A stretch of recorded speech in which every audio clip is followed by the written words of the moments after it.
இந்த மனித கடவுள் அஜித் அப்படின்னு சொல்றவங்களுக்குலாம் ஒரே ஒரு விஷயம் தாங்க. மனுஷங்கள்ல கடவுளே கிடையாது. மனுஷங்க தப்பு செஞ்சுதான் ஆவாங்க. நம்ம மனுஷங்கள்ல இவர் கடவுள் அப்படின்னு சொல்லிட்டு ஒரு பிளைண்டா ஃபாலோ பண்றதே முதல்ல தப்பு.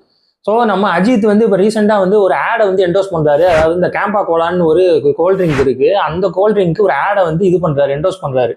இது ஏன் அப்படி பண்றாருன்னா, அவரோட ஏகே மோட்டார் ஸ்போர்ட்டுக்கு ஒரு ஸ்பான்சர் தேவைப்படுது. ஸோ அந்த ஸ்பான்சர் வேணும் அப்படிங்கிறதுக்காக இந்த கேம்பா கோலா இது பண்றாரு, ப்ரமோட் பண்றாரு. ஸோ இதுல அவர் இத்தனை வருஷமா 20 வருஷமா அவர் ஒரு எந்தவித ஒரு ஆடையும் ப்ரமோட் பண்ணாததே ஒரு பெரிய விஷயம்.